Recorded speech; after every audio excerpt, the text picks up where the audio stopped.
I'm so excited to see what you all have achieved in the last few years. Your growth has been incredible, and I'm grateful for all of your hard work and sacrifice.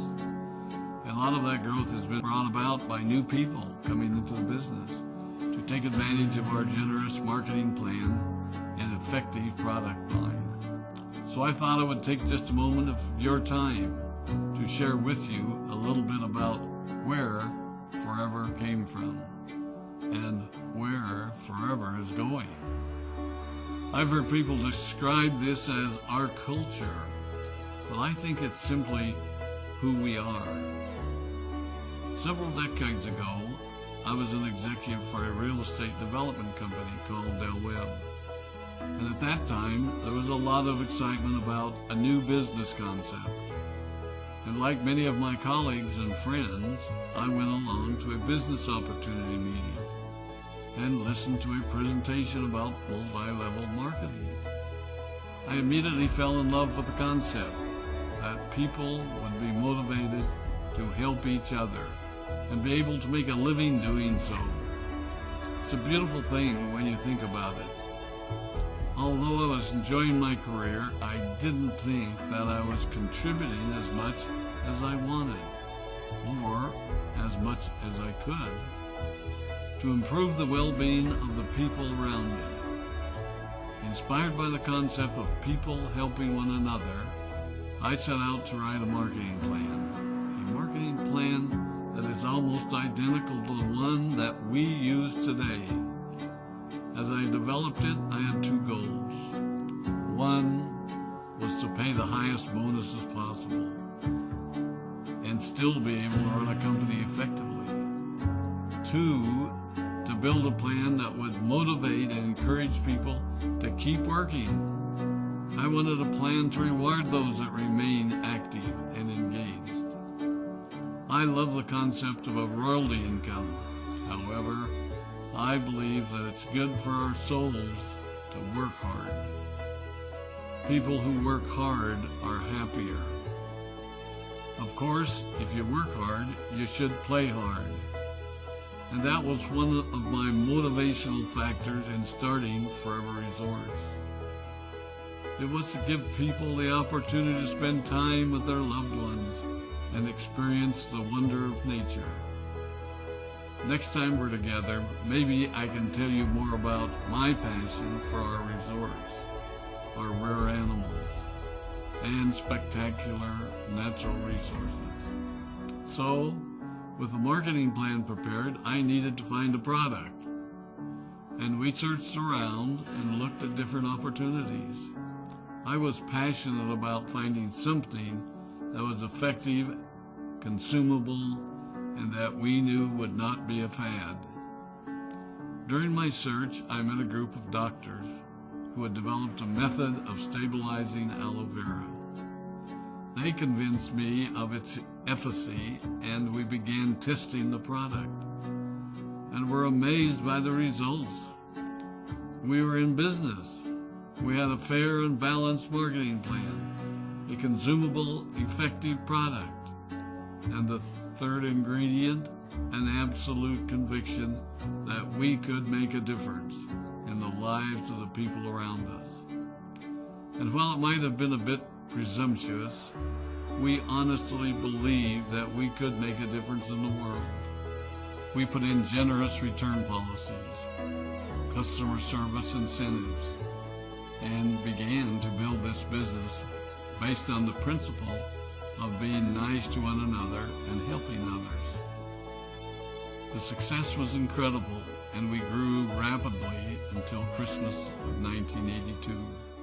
I was sitting at home with the family, and the phone rang.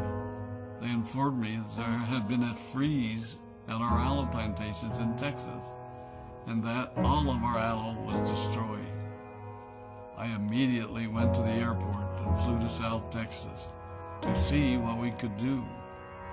I hoped and prayed that when I arrived, what I saw would be better than the news I had received. But that wasn't to be the case. We had no aloe, and the business immediately began to suffer.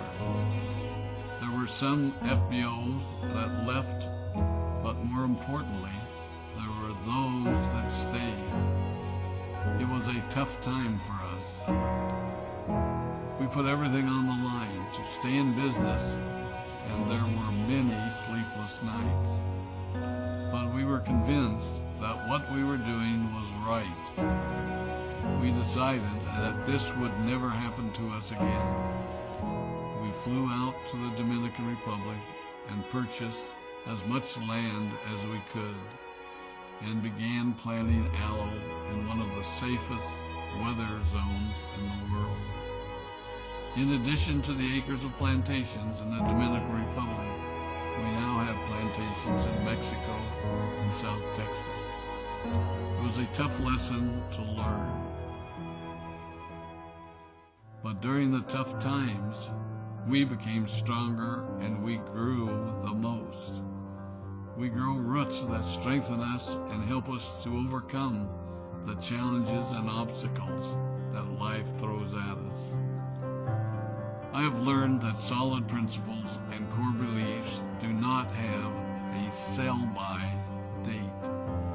It is never old-fashioned or out of style to be nice to each other, to honor your commitments, and to treat people how you would wish to be treated. I recognize that many of you might not have heard about our beginnings, as you are new in the company. I am thrilled that you're part of our forever family, but I ask you to be mindful of the foundation upon which this company has been built. Forever was built on the principles of paying the highest bonuses possible, providing the most effective and highest quality of product, and empowering people to serve one another. There are no shortcuts to success in our business. Of course, the speed at which we reach certain levels may vary, but the fundamental principles remain unchanged and will remain unchanged as we continue our journey over the next 4 decades and longer.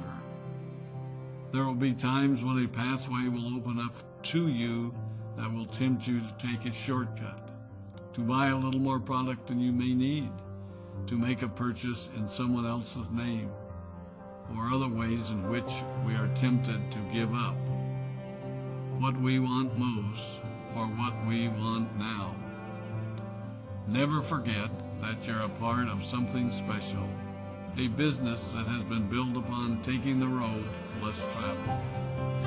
It may not be as fast and as shiny as you might want it to be, but take it from me, the road less traveled is more rich, more wonderful, more fulfilling, and more lasting than you can ever imagine. We love you, we appreciate you, we are proud of you. My name is Rex Maughn, and I am